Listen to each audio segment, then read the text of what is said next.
स्मारकाबाबतीत मला इश्यू करून मला राजकारणाचा मुद्दा बनवायचा नाही.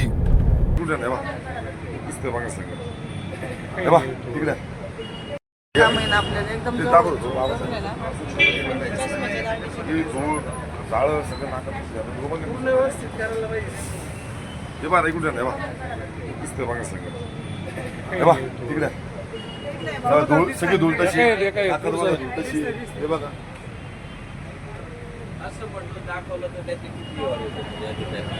मला काय तुम्ही राजकारण करता हे करता चुकीचं आहे ना. घ्यायला पाहिजे.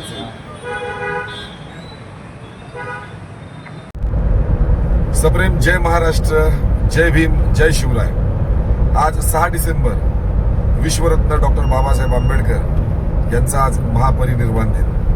खऱ्या अर्थानं या महाराष्ट्रात नाही, या देशात नाही तर संपूर्ण जगामध्ये आजचा हा दिवस विश्वरत्न डॉक्टर बाबासाहेब आंबेडकर यांच्या प्रतिमेला, यांच्या मूर्तीला वंदन करून, विनम्र अभिवादन करून हा दिवस सर्वत्र जो आंबेडकरी चळवळीतला आहे, जो आंबेडकरी विचारांचा आहे, आपल्या देशातील सर्व भारतीय आज बाबासाहेबांना विनम्र अभिवादन करतात. खऱ्या अर्थानं तुमचं आमचं मत, कुठलाही काळागोरा माणूस असो, श्रीमंत गरीब असो, कोणीही लहान थोरा मोठा, कोणीही, सगळ्यांना मताचा पवित्र अधिकार दिला आणि मनुष्याला समानतेचा अधिकार दिला.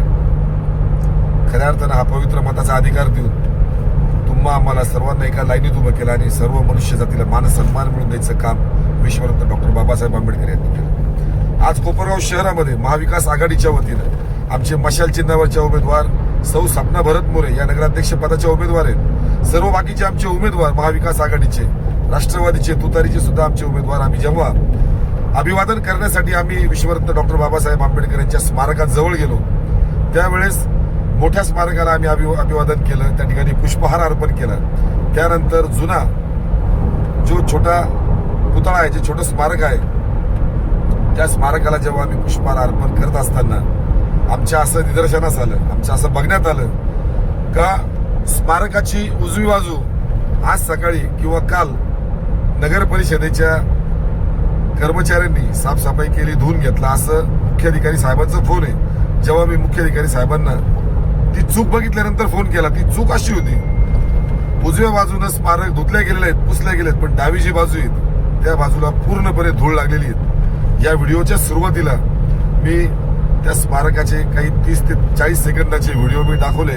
त्या व्हिडिओत प्रेक्षकांनी, माझ्या सगळ्या फेसबुक वाचक मित्रांनी आणि सगळ्या माझ्या फेसबुकवरील मित्रांनी तो व्हिडिओ सुरुवातीपासून शेवटपर्यंत बघावा. सगळ्यात महत्वाचं, डावी बाजू बाबासाहेबांच्या चष्म्यापर्यंत सगळे धूळ लागलेली आहे. नाकात सुद्धा जाळे लागले आहेत, केसांवर सुद्धा धूळ आहेत, डोक्याच्या पाठीमागे सुद्धा धूळ आहेत. ते स्मारक पूर्णपणे धुळीनं माखलंय.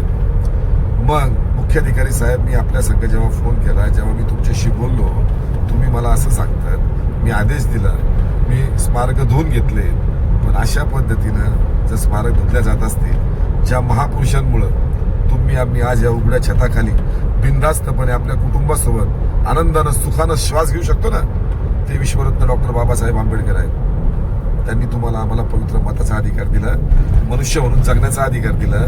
आज जर त्याच स्मारकाची विटंबना जर तुमच्या हातून होत असेल, हे चुकीचं आहे. ज्या कोणी माणसाने तो पुतळा धुतला असेल त्याला परत तो पुतळा व्यवस्थित, ते स्मारक व्यवस्थित धुण्यासाठी सांगा. मला स्मारकाबाबतीत मला इश्यू करून मला राजकारणाचा मुद्दा बनवायचा नाही. पण सतत तळमळ असते, सतत आम्ही या बाबतीत बोलत असतो. का निष्क्रियपणा दाखवतात तुम्ही? का तुम्हाला देव अक्कल देत नाही? का तुम्हाला बुद्धी येत नाही? तुम्ही का स्मारकाची विटंबना करतात, जाणीवपूर्वक करतात असं वाटतं. आज पुष्पहार अर्पण करताना अनेक पक्षाचे लोक, अनेक उमेदवार त्या ठिकाणी येऊन गेलेत, पण साधं कोणाचं लक्षही त्या स्मारकाकडे जाऊ नये. आणि मुख्याधिकारी साहेब, आपली जबाबदारी आहे, निवडणुकीची जरी जबाबदारी आपल्यावर असेल ना, पण स्मारक सुद्धा जेव्हा जयंत्या पुण्यतिथ्या येतात त्यावेळेस स्मारक व्यवस्थित पद्धतीने धुतले गेले पाहिजे. कटाक्षानं निक्षून आपण त्याकडे बघितलं पाहिजे. विटंबना होऊ नये. जर तो पुतळा व्यवस्थित धुतला गेला नाही तर त्या पुतळ्याला हार अर्पण करण्यासाठी खऱ्या अर्थानं तुम्हाला तो अधिकारच नाही. गेलेत का आपण स्मारकाजवळ गेलेत का मुख्याधिकारी साहेब? जे अधिकारी आहेत, आज प्रशासक म्हणून आहेत, ते गेलेत का आपण त्या ठिकाणी? मग गेले तर आपल्याला ते बघितलं का नाही आपण? जर त्या स्मारकाला जाळं लागलेलं नाकापर्यंत, चष्म्यापर्यंत, डोक्यापर्यंत, स्मारकाच्या उजवी बाजू सगळी धुळीने माखली आहेत. वाईट वाटतं, चीड येते तुमची. आपण जर ती निगा ठेवू शकत नाही, आपण जर त्याला सुरक्षा देऊ शकत नाही, आपण जर त्याची काळजी घेऊ शकत नाही, तर नैतिक अधिकार नाही आपल्याला त्या खुर्चीवर बसण्याचा. म्हणून मी काय सतत आरोप करतो आपल्यावर, आपण कमिशन घेण्यामध्येच मस्त व्हालेत. दिवसभर ठेकेदार आपल्याजवळ बसलेले असतात, प्रशासक असताना. मायबाप तुम्ही हो या शहराचे.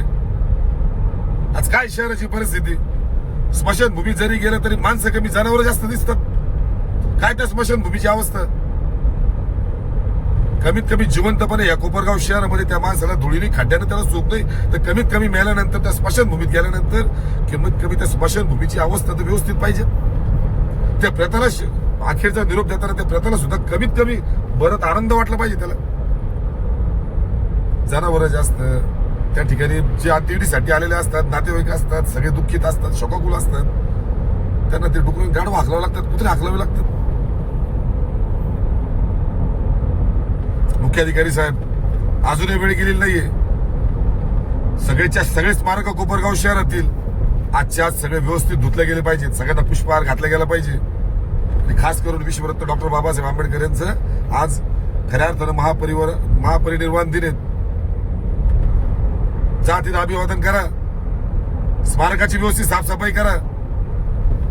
तुम्ही विटंबना तर स्मारकाची करता, पण आमच्यासारखे जे मन सुद्धा तुम्ही दुखावतायत, जे आम्ही आंबेडकरी चळवळीतले आहेत, आंबेडकरी विचाराचे माणसं आहेत आम्ही. छत्रपती शिवरायांनी आम्हाला हेच शिकवलंय, सगळ्यांचा मान सन्मान करा, सगळ्या जाती धर्माचा मान सन्मान करा, सगळ्यांना सोबत घेऊन चला, हे विचार आहेत आमचे. अजूनही वेळ गेलेली नाही. जाऊन स्मारक व्यवस्थित साफसफाई करा आणि पुष्पहार अर्पण करा. जय भीम, जय शिवराय, जय संविधान.